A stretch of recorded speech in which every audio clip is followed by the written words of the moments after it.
नमस्कार शेतकरी मित्रांनो, आपण शिलाजीत ट्रीटमेंटबद्दल चर्चा करत होतो. नितेश डोळे, राहणार शिर्शी बुद्रुक, तालुका सोनपेठ, जिल्हा परभणी यांचं जे काकडी पीक आहे त्यासाठी आपण शिलाजीत ट्रीटमेंट देत आहोत. तर याला बनवायचं कसं याची पद्धत बघा, नीट लक्ष द्या. आळवणी ज्याला म्हणतो आपण, ते कसं बनवायचं, कसं त्याचं मिश्रण तयार करायचं याचा व्हिडिओ आपण बघणार आहोत.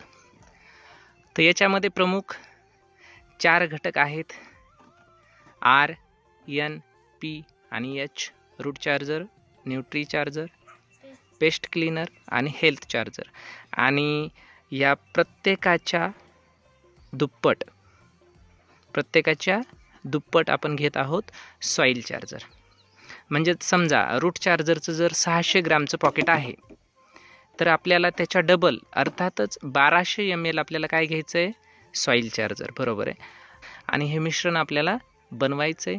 हे मिश्रण आपल्याला 3 दिवस भिजत ठेवायचं आहे आणि नंतर आळवणीद्वारे आपण झाडांना देणार. जे काय पीक असेल तुम्ही त्याला वापरायचं. अत्यंत सोपी पद्धत आहे आणि याच्याद्वारे आवश्यक असे शिलाजीत ट्रीटमेंट ज्यावेळेस आपण तयार करतो तर झाडांना आवश्यक असं सर्व पोषण झाडांचं यामार्फत होतं आणि याचे रिझल्ट इन्स्टंट आहेत. 4थ्या ते 5व्या दिवशी तुम्हाला रिझल्ट जाणवतात, कारण हे काही साधारण प्रॉडक्ट नाही आहेत. SCT वैदिकचे प्रॉडक्ट आहेत आणि वैदिक जिथं जिथं गेलेलं आहे तिथं वैदिकने चमत्कार केलेले आहेत.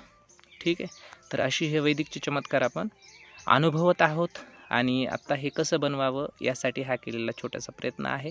आपण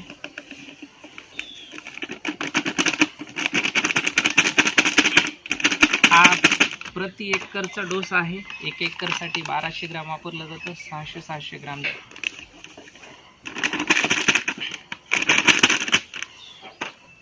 त्याच्यानंतर न्यूट्री चार्जर आहे, ज्याला न्यूट्रिएंटचं बास्केट म्हटलं जातं. प्रचंड अशा प्रमाणात पोषण झाडांना याच्यापासून मिळत आहे.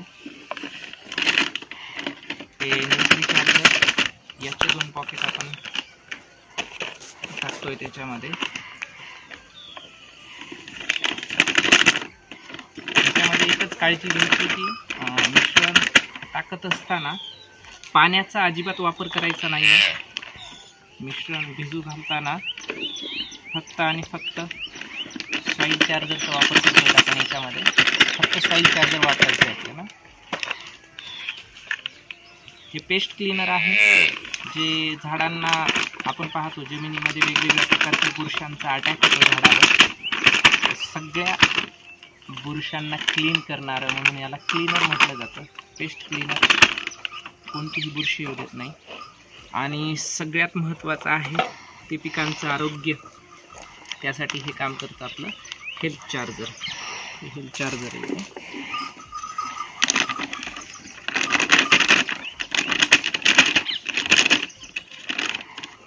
हेल्थ चार्जर लक्षात. आपण RN PH हे मिश्रण असे 4 घेतलेले आहेत आणि याच्यामध्ये आपल्याला डबल प्रमाणामध्ये सॉईल चार्जर टाकायचं आहे. ते मिश्रण 3 दिवस ठेवायचं आहे आणि 3 दिवस ठेवल्यानंतर आपल्याला याची काय करायचं आहे, ड्रेसिंग करायची, आळवणी करायची. फवारणीसाठी हे मिश्रण अजिबात वापरायचं नाही आहे आणि अत्यंत चांगले असे रिझल्ट याचे आहेत. हा एक वैदिकचा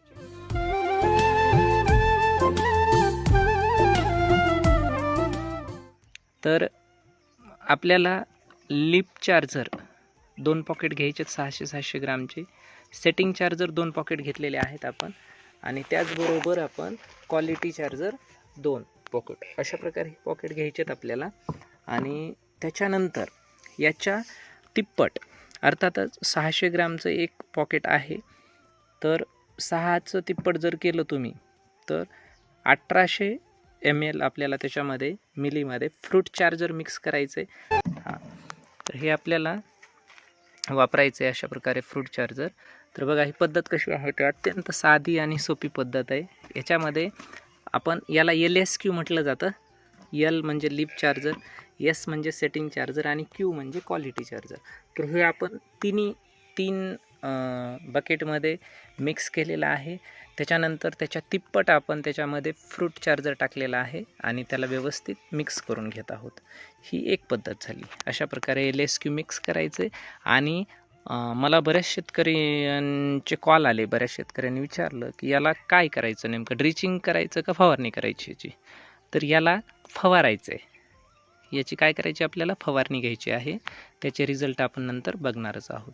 तर बघा कशा प्रकारे आपण त्याला मिक्स केलेलं आहे, बघू शकता. तर अशा प्रकारे आपण पाहिलं की LSQ अर्थात लीफ चार्जर, सेटिंग चार्जर आणि क्वालिटी चार्जर आपण 3 वेगवेगळ्या बकेटमध्ये टाकलेला आहे. आणि त्याच्या तिप्पट आपण काय टाकतोय नंतर, फ्रूट चार्जर. प्रत्येक बकेटमध्ये फ्रूट चार्जर आपण टाकतोय. प्रत्येकाच्या तिप्पट याच्यामध्ये फ्रूट चार्जर टाकलेलं आहे. आणि हे टाकल्यानंतर काय होतं बघा, सरासरी, कारण अगोदरचं जे पॉकेट आहेत आपले हे सगळे सॉलिड फॉर्म म्हणजे बुकटीच्या स्वरूपात आहे. आणि त्याच्या ज्यावेळेस आपण फ्रूट चार्जर ॲड करतो त्यावेळेस त्याच्या गाठी बनतात. तर त्या गाठी पूर्ण निघून जाव्यात म्हणून आपण त्याला व्यवस्थित हलवून मिक्स करायचं आहे, जेणेकरून ह्या ज्या गाठी आहेत त्या पूर्ण फुटून निघून जातील. हे मिश्रण बघा, त्याच्यात काही कोरड्या गाठी असतात तर त्याला पाहिजे. हे दिसतंय, हे कोरडं येतंय वरती, हे अशा कोरड्या गाठी येतात तर त्या फुटायला पाहिजेत. व्यवस्थित हलवून घ्यायचं याला. आणि विशेष म्हणजे सगळ्यात महत्त्वाची गोष्ट आहे, लक्षात घ्या की याला पाणी अजिबात वापरायचं नाही. फक्त आणि फक्त फ्रूट चार्जर वापरायचं आहे आपल्याला. यासाठी वेगवेगळ्या बकेटमध्ये अजून एक विशेष करून मी सांगतोय तुम्हाला, वेगवेगळ्या अशा काट्या घ्यायच्यात हलवण्यासाठी. एकच काठी तिन्हीमध्ये मिक्स शक्यतो करायची नाही आहे, कारण ज्या दिवशी आपण याची फवारणी घेणार आहे त्या दिवशीच हे मिश्रण एकत्र व्हायला हवं, म्हणजे इफेक्ट चांगले राहतात अजून. हे अशा प्रकारे व्यवस्थित मिक्स करून घेतोय आपण. नंतर क्वालिटी चार्जर आहे बघा इकडे, अशा प्रकारे याला मिक्स करून घ्यायचं आहे. आणि मिक्स केल्यानंतर आपल्याला हे 3 दिवस असंच ठेवून द्यायचं याला. मग 3 दिवस याला झाकून ठेवायचं का, जसं की बघा माझ्याकडे असे हे झाकण आहेत. तर हे झाकण काय पूर्ण पॅकच करायचं का नाही, तर अलगद याला वरून कचरा नाही पडला पाहिजे एवढी फक्त आपल्याला याची काळजी घ्यायची. असेच अलगद याला झाकून ठेवायचं आहे.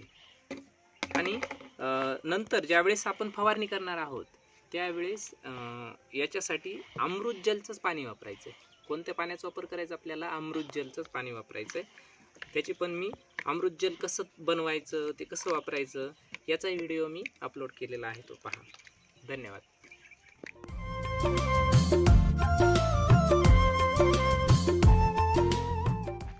कशा प्रकारे आता अमृत जल आपण बनवायचं आहे, त्याची पद्धत काय आहे. तर हा एक 500 लिटरचं टँक आहे, 500 लिटरचा. तर आपण याला 400 लिटर पाणी पूर्ण याच्यामध्ये फिलअप केलेलं आहे. आणि नंतर अमृत जेलचं जे पॉकेट आहे आपलं 600 ग्रॅमचं, ते आम्ही वरतून याच्यावर ह्या भरून घेतला पूर्ण आणि स्प्रेड केला आहे. तर असं ह्याला 3 दिवस अर्थातच 72 तास ठेवायचं आहे. आणि ठेवल्यानंतर हे बघा खाली एक 3-4 इंच अंतरावर हा नळ लावलेला आहे. ह्या नळातून ते पूर्ण पाणी काढून घ्यायचं आहे.